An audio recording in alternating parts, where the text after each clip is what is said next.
and welcome in to the Josh Ennis Show. It's Josh and Jilly. Luther is at daycare today.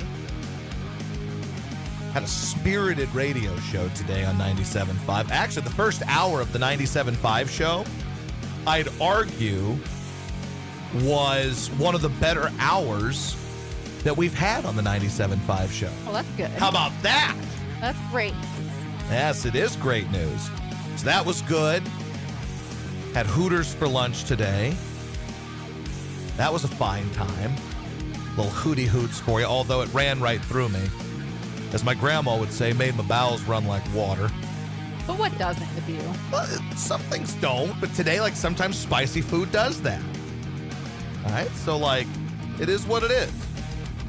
Hooters is a weird place because Hooters really isn't a sports bar. Like, they're TVs, and the place kind of masquerades as a sports bar, but it's not really a sports bar. You know what I'm saying? Like, does that make any sense? Am I making sense what I'm saying here? I mean, the best example I can give is the time that we were going to see Luke Bryan in the Woodlands, and we went to the Hooters that's kind of near that venue out there, and we ate, and we wanted to just continue to drink our large beers. Yes. And they were like, well, if you're not eating, you have to leave. And this was like pre-Rona. This was like, normal times. Yes. And it was very bizarre. Like, they And were they were trying like- to get rid of us. They're like, you can't keep drinking here. Like, all we did was wanted to spend money with you. That's all we wanted to do. Yes, they would not just let us sit there and drink beer. But like at the a food, sports bar. But I'd argue the wings, like the fries, like they might be the best fries. I think like it's my favorite fries ever might be the fries at Hooters. We'll get into that. That's a very important debate to have. But before we get into that, more important things like Dr. Busby and ToeGrips.com. That's right, ToeGrips.com. Luther uses toe grips. Well, he doesn't use toe grips. He uses the Encore mobility that you get at ToeGrips.com. Yes, he does. Boy, I tell you, though, he's like a different dog, man. He is an absolute different dog than he was a month ago. Now, granted, he had an injury a month ago, but even before that, he was kind of, dragging ass a little bit. He just didn't seem like himself, but he started taking the Encore mobility, and he truly is more energetic. He runs around more. He plays more. He's feisty. It's new development for Luther because he had kind of been dragging ass a little bit. I know, now I feel bad because now that you've been going to, work, quote unquote, Yep, we haven't been able to take him out to all these parks that he likes as much. correct. And now he's like ready to go. For a He while is there, he was just ready kind of to like, go. whatever. But now he takes the Encore mobility and he wants to run, he wants to play, he wants to jump around. It's very, very awesome. So if your dog is maybe kind of lethargic, just kind of dragging a little ass, well, how about Dr. Busby's Encore mobility? Maybe your dog's got hip and joint issues. This will help. Luther had some hip and joint issues. Restores mobility and comfort, renews vigor and vitality. It's wonderful. It's a tasty little tablet that dogs love, and you can get it at ToeGrips.com. Same can be said for the toe grips, which help your dogs walk on wood floors, even if they have age injury problems, and maybe have a hard time walking on hardwood floors due to arthritis, injury, surgery, or disability. This will help your dog. And let me tell you something, man. We saw Luther firsthand struggling to walk on the wood floors with his injury. It's crushing to see your dog just petrified of the wood floors. Well, Toe Grips can help you out. So ToeGrips.com. Use the promo code Luther. You get 10% off site-wide. Site-wide is 10% off. So make sure you use that promo code Luther. 30-day money-back guarantee. They are awesome. We love them. ToeGrips.com. That is ToeGrips.com. Dr. Busby's wonderful. Check them out. 10% off using the promo code Luther. Now, other stuff going on in the world today. You got the Cardinals who have the Rona. And I told you I'm to the point that I just don't care if baseball happens anymore. And maybe it's the selfish, hey, I'm a fan of the Cardinals and my team doesn't play. Oh, they're going to play now, though. They're good now. I got that, but my team hasn't played for a damn week. What are they going to do about these 6 or however many games they've missed now? 6 games, 7 games? Like, you're going to go make these all up? That seems like an absurd amount of games to have to make up. They've already, scheduled them in there, I think. Somehow they've done it. It just seems absurd to me. It seems absurd that you're going to go back and reset. It's got a 60-game season anyway. And you're going to be without Molina for however long he's going to be out. And he's, one of the core guys. DeYoung is like your cleanup hitter this year. I don't know. It frustrates me. And the baseball more so than any other sport, hasn't really felt the same. You know what I'm saying? Like, it hasn't felt like basketball. They've done an amazing job of creating, like, in this bubble. Like, even if you don't like basketball, and that's not what this is about, But when you watch the game on TV, you feel like you're watching a normal basketball game. The crowd noise works on the broadcast. They've set up the stadiums to the point where it feels like a real basketball game. There's a certain energy. I think the same can be said for hockey. Hockey's been fantastic to watch, but like the baseball stuff, like it doesn't feel that way. It feels like exhibition baseball. I'm not enjoying watching baseball as much. Now, again, could be because my team is out. Could be because I cover the Astros and seemingly every day somebody is hurt. Now, Osuna's out and going to have Tommy John. We're probably going to have a season-ending injury for Verlander, and it's just there's a bunch of guys I've never heard of that are in the bullpen. Maybe that's part of the problem, but maybe we just need to watch all the White Sox games and that's it. See, they're fun. They score like 10 runs every damn game, so maybe that's who we need to watch. And then, and they're talking about these 7-inning games potentially. Like, here's my question about all these 7-inning games. I know they're trying to fit more games in, but play 9 innings. Are the 2 innings going to make that much of a difference? I guess so. Like is the Rona going to get you in the 8th? Like, well, the Rona's really just kind of docile up until the 8th, but when the 8th inning rolls around, then it's a whole issue. Like, and I know you're trying to fit in more games. Just play 9 damn innings. The 7 innings, if you're really trying to shorten a game, play a 5-inning game. If you really want to shorten a game, 7 and 9 innings isn't that much of a difference. Like, I feel like watching these basketball games, though, the basketball games have just been far more enjoyable to watch. Now, granted, I've been betting on a lot of them. Maybe it's because you've been betting on them. Baseball, I've just completely lost interest in betting on. That's just kind of out of sight, out of mind for me. There's just more intensity with like the basketball and the hockey because it is like postseason. Especially in hockey. I mean, yeah, it is postseason. Yes. But with baseball, you're like, all right, so we got like 2 months of this, and then we'll get to the playoffs, which are now 16 teams. So that's still going to feel like the regular season. Absolutely. And then eventually, maybe around, mid-October, we'll get into it. I don't know. You are absolutely correct. If it makes it that far. And who knows? Who knows? I mean, it could still completely disappear and could still be a waste. And all of these games may matter very little. Let me see where we are in our gambling account right now, because I think I hit a play earlier today. So let me check this out really quick. What are we going to bet on tonight? The Rockets play tonight. I know, but I'm not going to get in on it early because the over-under is 244. So now both teams are going to probably be over 110 because obviously Portland can score and so can the Rockets.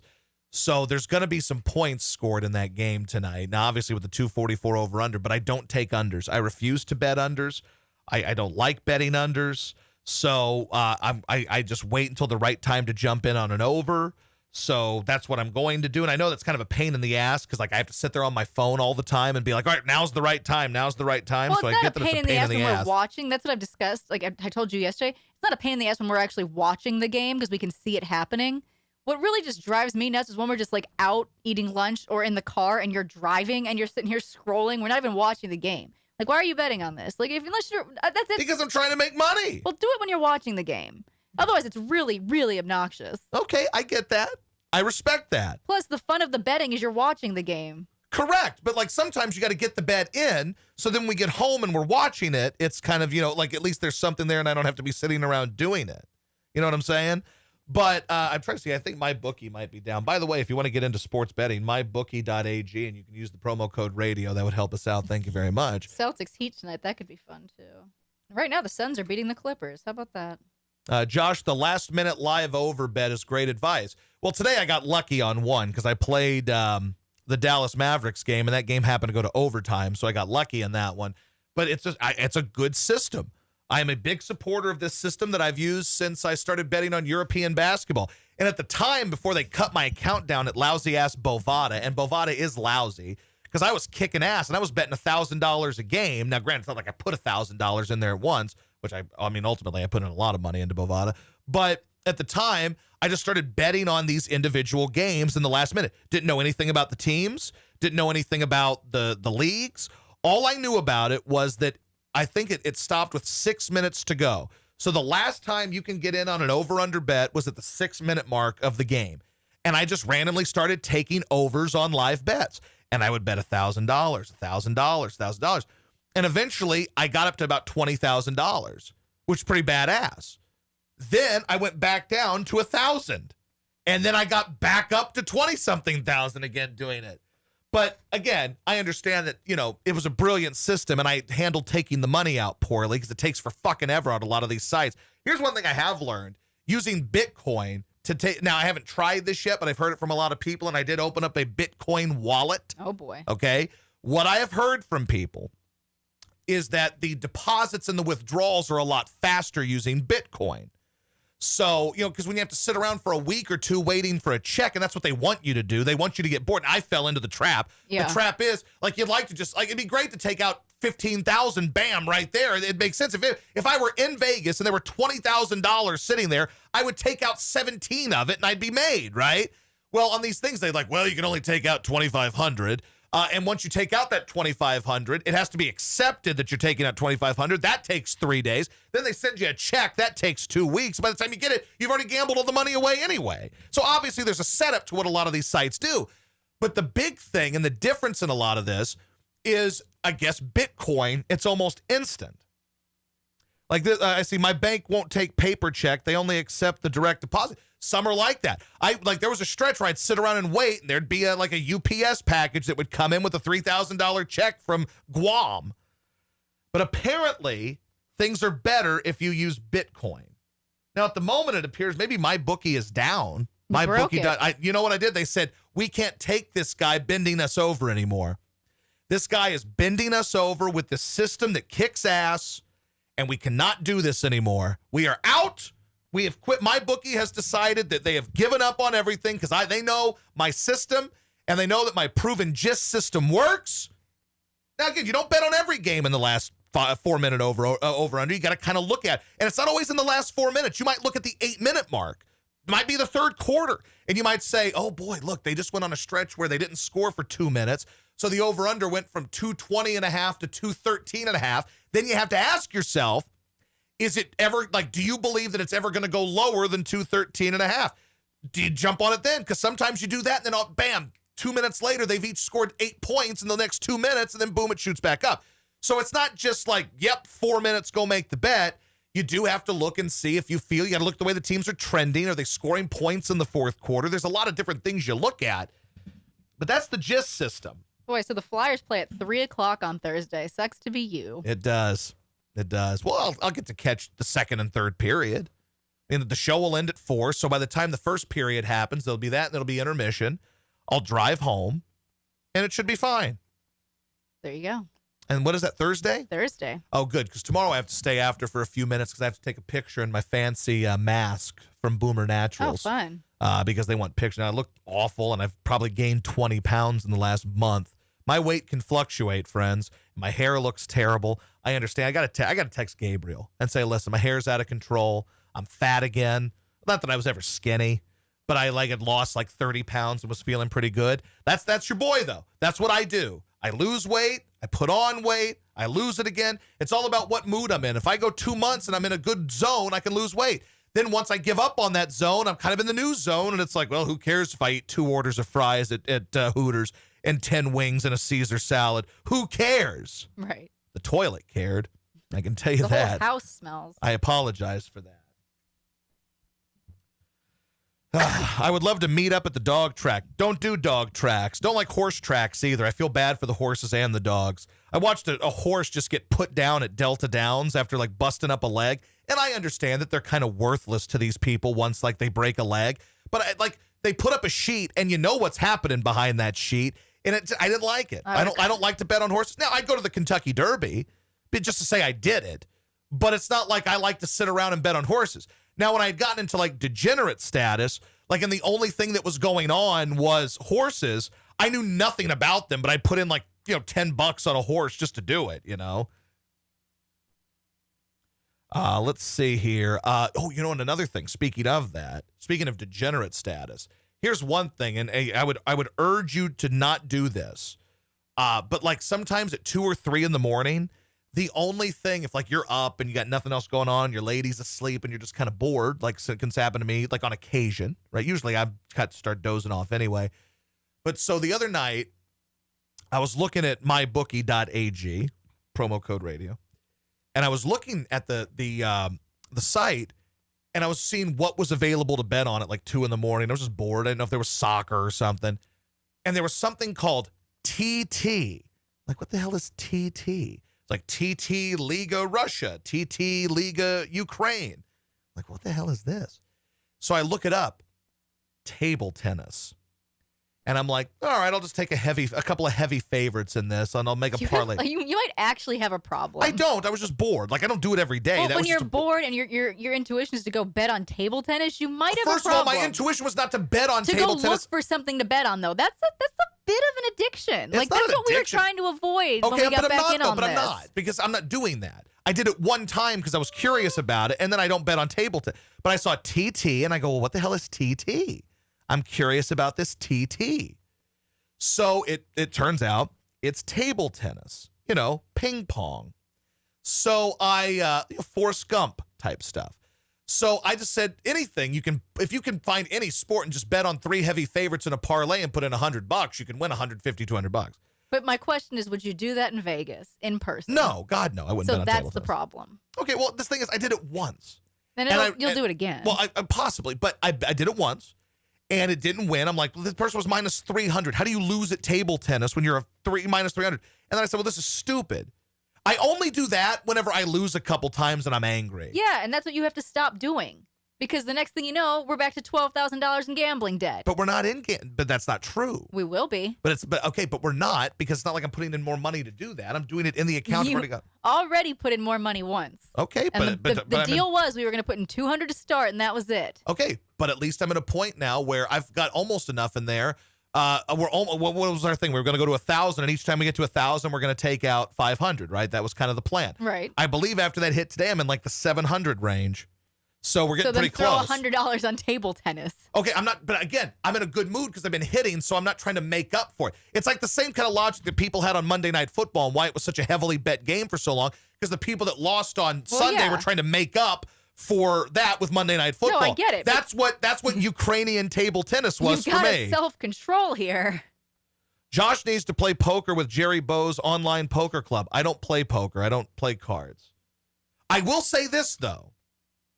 And I don't do this. Like I wish I were a better blackjack player, and I'll tell you why. Because I don't like playing blackjack in person because I don't fully understand the lingo and what you're allowed to do, like lifting up the cards and shit, so it makes me uncomfortable. But I like blackjack, but I'm not going to play it because, again, I'm uncomfortable sitting at these blackjack tables. So that's my issue with blackjack. Well, that should be the question. Every time you're starting to anger bet, ask yourself, would I make this bet in person? No, because in person they'd be like, we don't take bets on fucking Ukrainian table tennis, you moron. That is the thing here. You can see that. If you were in Vegas, you'd be much better about it because you could just go in person. You wouldn't just, $100, $100. So you need to ask yourself every bet, would I make this bet in person? Like if I would have gone up there, if I would have gone to if I had to go up to the counter and I'd be like, hey, folks, where is the Ukrainian table tennis line? That means you shouldn't bet on it. Well, and that I'm not disagreeing with that. I would totally agree with you. But yes, that's how it goes. But anyway, I see someone in the chat ask, where is everybody? Well, we started the show and then stopped the show. And today is a sparsely populated show today. Because once you start it and stop it, you can't send out another notification for 4 hours. Correct. So we started the show at like 4:15 today, if you want full disclosure, or about 4:30-ish. Actually, like 4:45, probably closer to that. We started the show. People pissed me off, and it wasn't recording anyway. So I went back, and I went back and did it. Here's what's fascinating, though, right? And I talk about this with Don Collins sometimes. Because he'll look at the number of people watching our stream and he'll say, hey, 75, 80, 85 people still good. But he says, don't forget this. You have like 170 people watching you on 97.5 and they're watching for you. So like, yes, it doesn't count for you in the big picture of counting, like in the way they count it, but it does count. Like if somebody were to go like how many people watch your channel or whatever, like we have a big audience of people that watch the show. Like it's not Bruno level, but Bruno is, like in the 250s a lot of the time, but we get into like the 160s and 170s, which isn't bad considering they've only started paying attention to the 97.5 Twitch for 2 weeks. But again, and maybe some people just have their fill of the show and don't want an extra hour of it. I don't know. Maybe if we went straight into the show at 4, I don't know. But and maybe doing it at 7. I don't have the answer. But we still do get a big audience of people that watch either this. If you combine this and combine it with the show on 97.5, there's a good number of people who do watch the show. So I appreciate that, and that's really all that matters. It's not like somebody back at Twitch is like, well, you only got 50 people watching this. Yeah, there's also thousands of people that download the podcast. So, like, big fucking deal. It is what it is. What else is going on in the world today? Well, you need to tell them about some people. I can do that. I can absolutely tell them about some people. It's what I live for, to tell them about people. Let's see here. Who am I telling them about, Jelly? Mac Knight Safety Solutions. Mac Knight Safety Solutions. They are in the business of safety, kiddos, and they want to keep your work site safe. That's what they want to do. They want to keep the work site safe. And they do a good job of it. I was actually talking with the guys, and it's funny because they were looking for, I saw my guy Travis posted about how they're looking for some people to do some work, and I just screenshotted it and posted it. I didn't even read the post, and he's like, boy, you really screenshotted one that doesn't sound so eloquent, and it was kind of like just a wacky post, and we laughed about it, but no big deal. A couple of people actually looking for help. I think our guy in Philadelphia as well, Mike, said he's looking for some help on their situation too, for people that like a job. They have jobs available for people there. They work in the construction industry, so we'll tell you about that too. But Mac Knight Safety Solutions, a safety staffing and consulting company that's located in Rosenberg, just outside of the Houston area. They work nationwide at international projects. When companies have a temporary need for safety oversight on projects, they use the folks at Mac Knight Safety Solutions versus hiring their own people. They work in industrial and commercial construction, oil field, and manufacturing facilities. They also conduct facility audits for regulatory compliance and assist their clients with developing and maintaining comprehensive safety programs. Why does this help? What does this do, you might be asking? Well, this aids them in obtaining work and reduces cost associated with workers' comp insurance and reduces employee risk and possible fines associated with non-compliance. So they've been at it for a combined 25 years in the industry. They're awesome at what they do. 832-363-1295. 832-363-1295. It's Mac Knight Safety Solutions and MacKnightSafety.com. What is next? Colonial Concepts and Design. Well, I'm glad we brought up Colonial Concepts and Designs, because I was talking with Mike Cohen, and he's actually looking for some help over there over at Colonial Concepts, I should say. Let me see here. I want to get the specifics on this for you. He and we have a long email chain here. Let me see here. I know that they do great work, obviously, Colonial Concepts and Designs. But he says he's looking for honest people, someone with prior skills in construction and home improvement, hardworking. Transportation is important. So if you're anybody who's interested in working in that field in Philadelphia, which would be, or in the Philadelphia area, you're someone that's worked previously in construction and home improvement, well, give them a call, reach out, and they might have a job for you. And at this point, any job's a good job. So if you've got experience in the field, get in touch with my man Mike Cohen over at Colonial Concepts and Designs. But they do great work over there, man. They basically, they just turn your old kind of dilapidated, maybe not even dilapidated, that may not be fair, but say you got like a rundown kitchen, or you want to improve your porch, improve your bathroom, and they have cabinets and countertops, need some drywall work done, kitchen and bath, floor and wall. They can do it for you. And if you mention the Josh Ennis Show, 15% off your total labor costs for being a supporter of GIST. 15% off at Colonial Concepts and Designs. They're on Facebook and Instagram, but check out their YouTube, and there's awesome videos before and afters of the great work they do. Give them a call. 609-849-7558.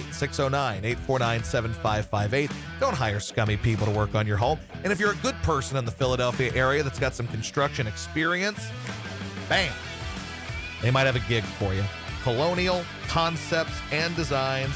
Mike Cohen's I'd say the guy is so loyal to the show, and I appreciate that. He's been there since day one. Yes. Not too many of these guys have been. I mean, I don't care what day you got here, day 1, day 2, day 40, but Mike Cohen has been here since Jump Street. We are truly appreciative of that.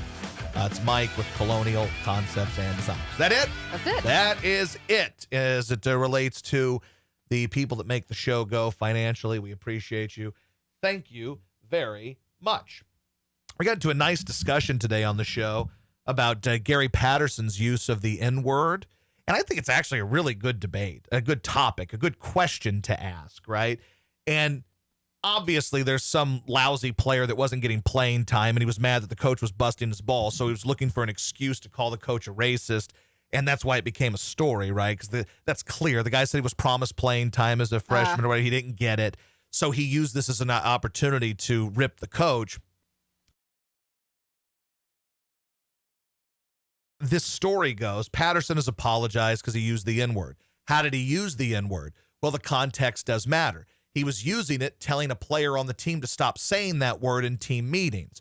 Now, should he have said the actual word? That's stupid. It's stupid. On his part. Absolutely stupid. But the fact that this became a national story because the guy used a word and used it in context and in the context of quoting someone, that's not the same as if you call someone something. The example I used was, so a douche on its own is, hey, it's a douche. Hey, let's buy some Summer's Eve. Douches, right? It's a harmless word. If I say you're a douche, it becomes a weaponized word. I'm calling you something. I'm insulting you. In the same way, and again, the N-word is not douche. I understand that. It's got a history and it's a nasty word and people shouldn't use it, and I totally agree. But in this case, the context does matter. Ultimately, it's a word. That's all it is. It's a word. So if a coach says stop saying that word in a meeting, he shouldn't say the N-word back to him because that's stupid. You're opening yourself up for it. He's a moron for that. Yes. But it also shouldn't ruin the guy's career over that. And it obviously hasn't, but it shouldn't. Because again, what if you're singing a song, right? Like I do think it's a fair question to ask, right? Because content matters, or the context matters. So let's say we're singing, or let's say we're saying NWA. Well, what does NWA stand for? What if I told you exactly what NWA stands for? Am I a horrible racist person because I'm telling you exactly what the meaning of it is? Who was the artist that brought some little white girl on stage and then she sang every word? Oh, I forgot who it was. But that's a pretty good example. But there was that, and then another example was when Gwyneth Paltrow she said the N-word. Now, I do think there are times that there are some white people that just so badly want to say this that they say it in songs. I do believe that. Like, I have no desire to do it. Like, people hear this and they think I'm fighting for the angry white people to have the right to say this vile word, and I'm not. I'm honest to God not.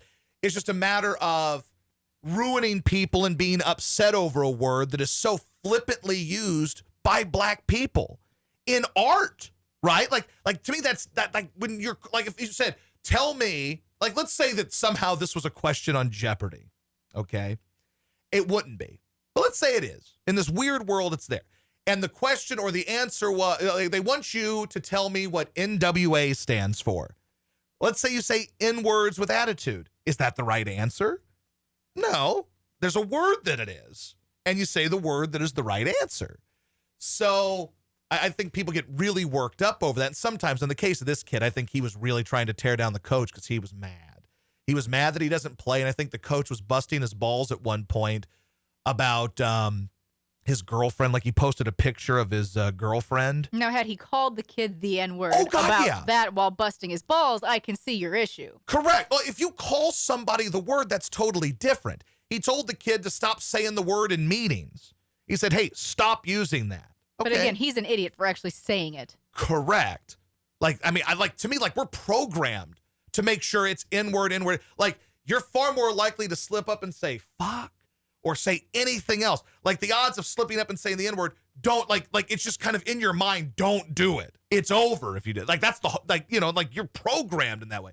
Like, we've slipped up. You've said stuff on the air before on accident. Mm-hmm. What was the word? Did you say fuck? Yeah. That was you. I forgot if it was me or you that did that. Yep. And I had to dump a couple times. Me and Jim actually left an unedited piece of audio in the show for New Orleans that fortunately no one heard. Maybe that would explain why it's now Black Information Network Radio and no longer sports radio, because not one person actually heard shit make it out over the air. So that tells you all you need to know about 1280, Sports 1280 New Orleans, or whatever the hell the station was called. You know what I think would have really helped that station? This is a random thought. But originally, it was supposed to be called like NOLA, I think was going to be what it was called. And it's because they had a deal with the Picayune, which is NOLA.com.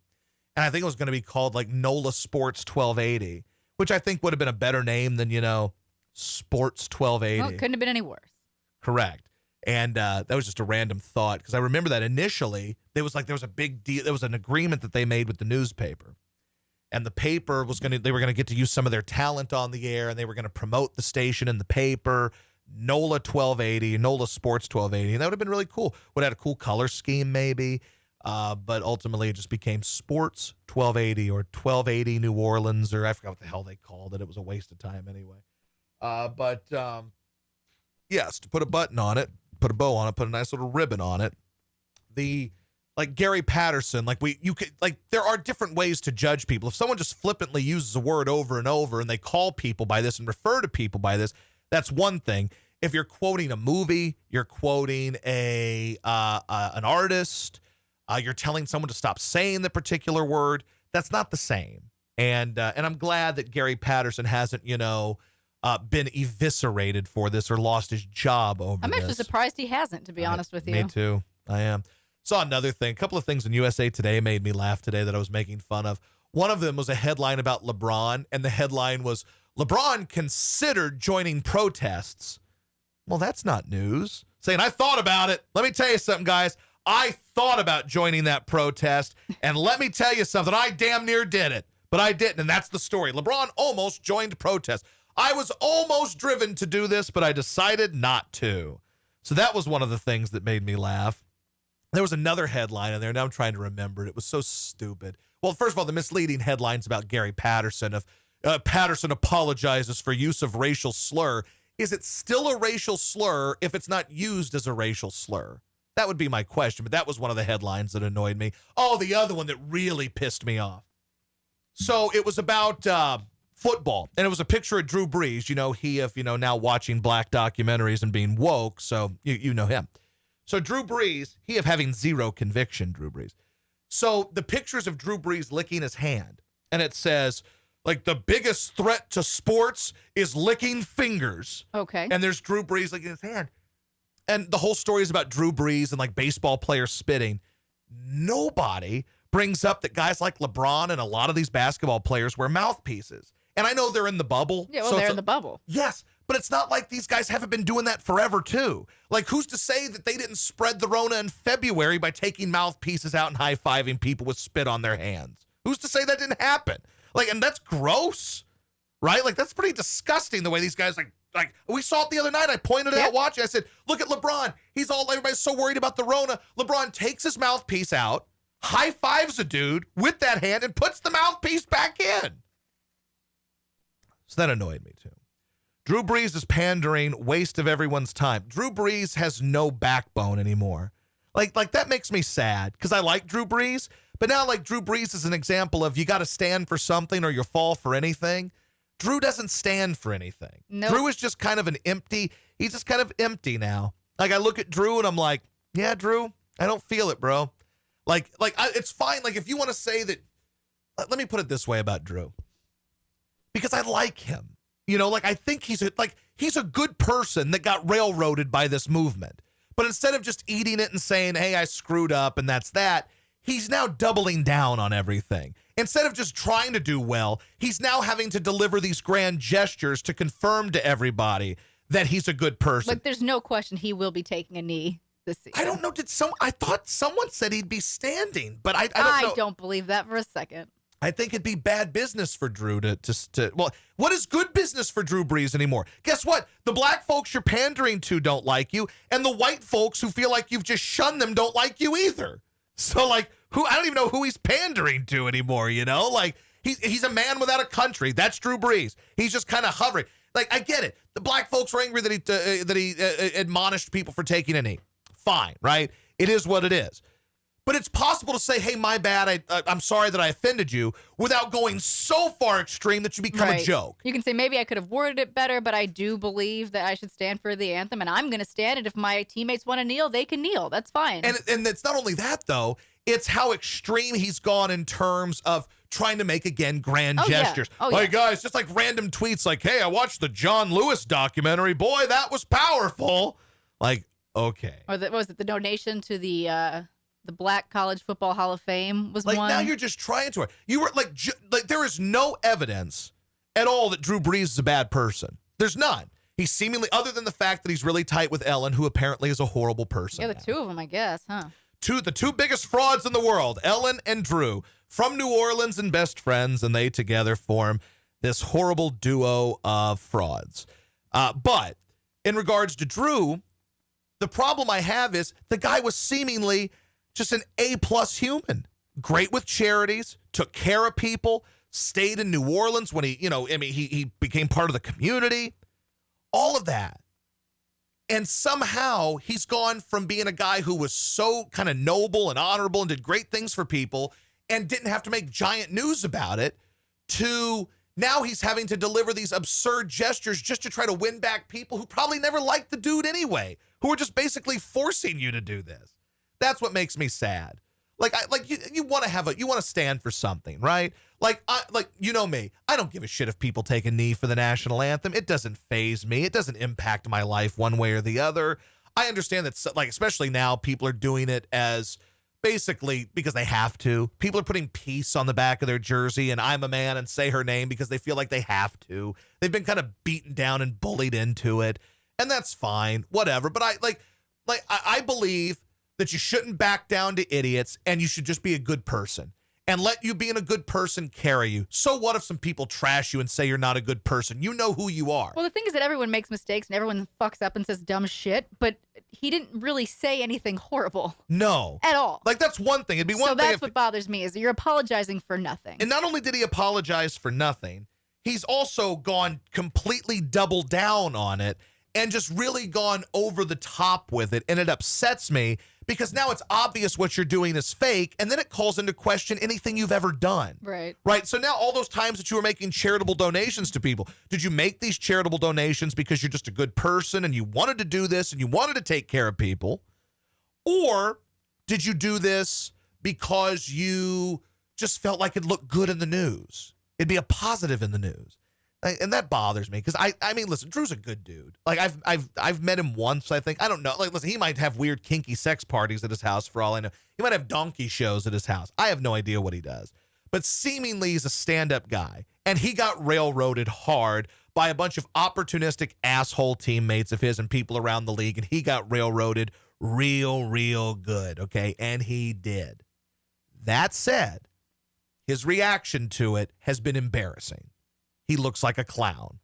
And that's the biggest issue I have. That's what makes me really sad about it, is that he just keeps going out. Like he thinks that's the answer. Like somehow the answer is to go over the top one way. The people that are pissed at you and think you're horrible, you can donate all the money in the world to their groups. They won't care. They're just saying this shit so you'll do that.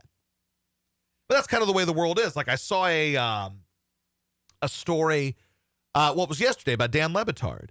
And the story about Le Batard was they put out a poll that was asking if it was funny that this Jonathan Isaac blew out his knee when he decided not to take a knee, and then the next day blows his knee out, right? Now, I understand what they're doing because I've been in the exact same spot before.